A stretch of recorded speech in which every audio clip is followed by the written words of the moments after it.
సహస్ర గారు అసలు ఫస్ట్‌గా ఓపెన్‌గా మాట్లాడుకుంటే మనము, అందరి లైఫ్ వేరు, మీ లైఫ్ వేరు గదా!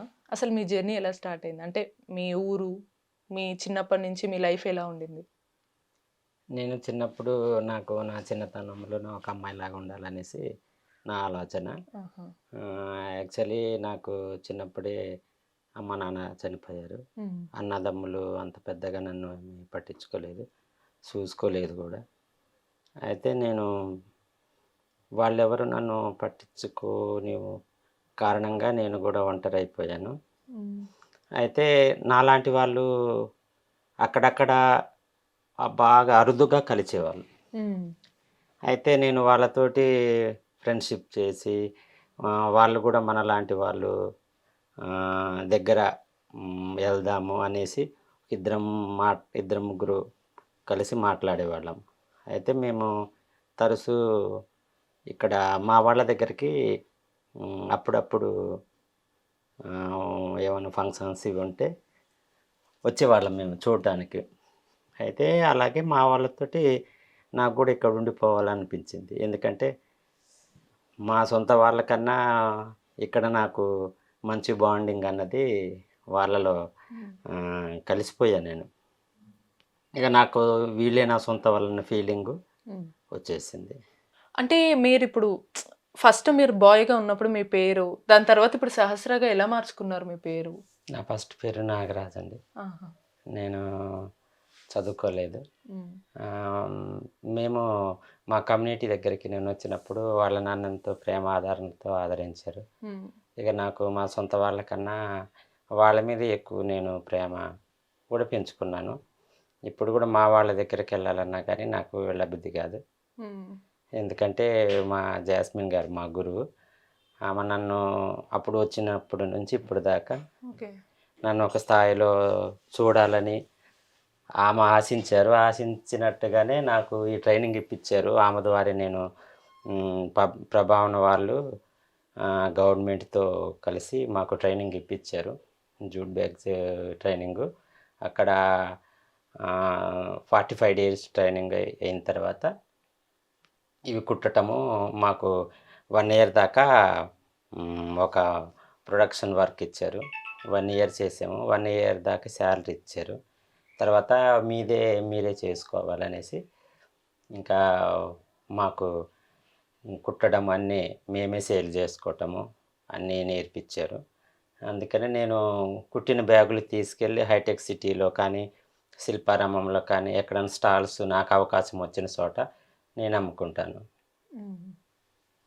ఇప్పుడు మీరు ఇప్పుడు మీరు మ్యారేజ్ అయిందా? మీరు మ్యారేజ్ జేసుకున్నారా?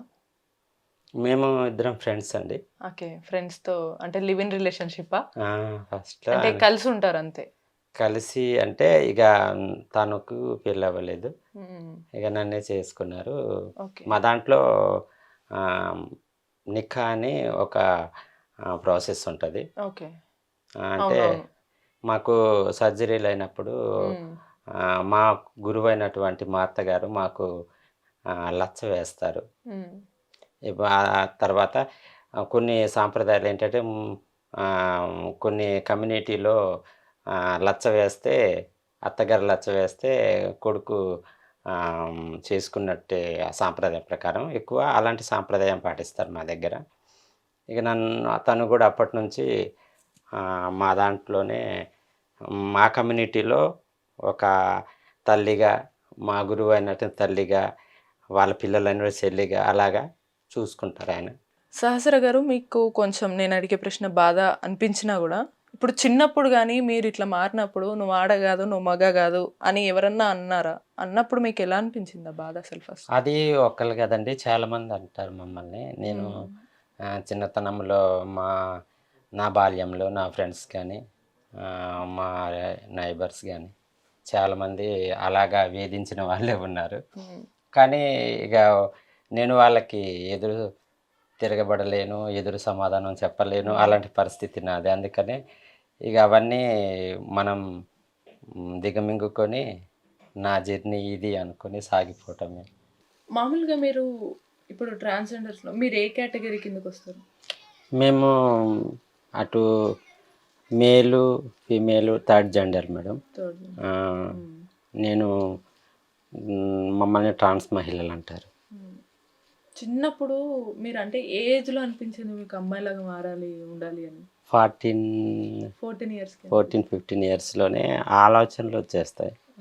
ఎలా వస్తాయి అసలు ఆలోచనలు మీకు? ఎలా అంటే నార్మల్గానే అసలు నాకు తెలుసుకోవాలని ఉంది, అట్లా ఎట్లా వస్తాయి ఆలోచనలు? అమ్మాయిలాగా ఉండాలని ఎందుకు అనిపించింది మీకే? ఎలా అనిపించింది మీకు అలా ఉండాలనిపించినప్పుడు? ఆ, మా ఇంట్లో అలాగా ఎవరు ఉండలేదు. మా అన్నయ్య వాళ్ళందరూ వాళ్ళు ఆ, అబ్బాయిలు, మాకు ఒక అక్క.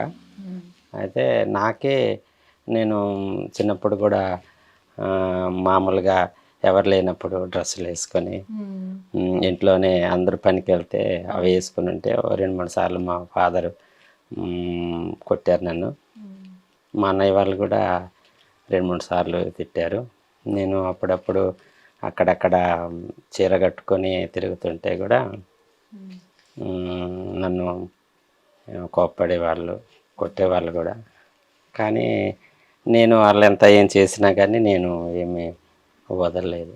ఇప్పటికీ కూడా మీ లైఫ్లో ఇంత కొంచెం కష్టపడుతున్నారు, మీ పని మీరు చేసుకుంటున్నారు.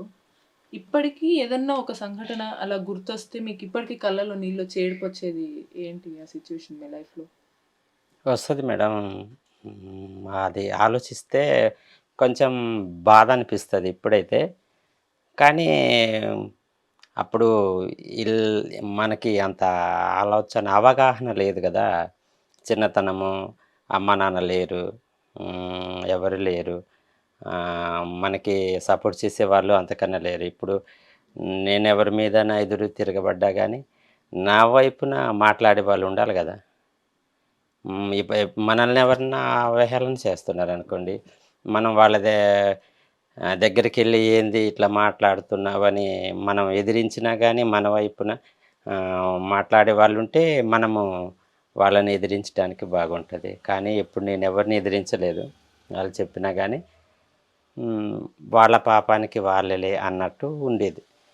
సహస్ర గారు, ఇప్పుడు మీరు చిన్నప్పుడు ఏదైతే ఇబ్బంది జరిగింది, తర్వాత వచ్చి అడుక్కున్నారు. దాని తర్వాత ఏదో మీ మేడం వల్ల హెల్ప్ వల్ల మీరు కొంచెం ఇప్పుడొచ్చి ట్రాన్స్ ఈక్వాలిటీలో చేరారు. ఇదంతా సాఫీగానే నడిచిందా? మళ్ళీ దాంతో పాటు ఇక్కడొచ్చి ఇల్లు తీసుకోవాలన్నప్పుడు ఈ ఓనర్ గూడా మేమెందుకు ఇవ్వాలి అనడం, అలాంటివి ఏమి ఎదుర్కోలేదా ఇల్లు కోసం వెతికినప్పుడు? ఇల్లు కోసము అంతకుముందు ఆ సమస్య ఎదుర్కొన్నామండి. ఇప్పుడైతే ఏం లేదు. ఇక్కడ సురారంలో చాలామందికి మా వాళ్ళు, మా కమ్యూనిటీకి సంబంధించిన వాళ్ళు ఈ ఊర్లోనే ఉంటారు అందరూ. మేము వచ్చి ఒక 3 300 మంది ఉంటాం ఇక్కడ. ఓకే. 300 మంది ఉంటాము.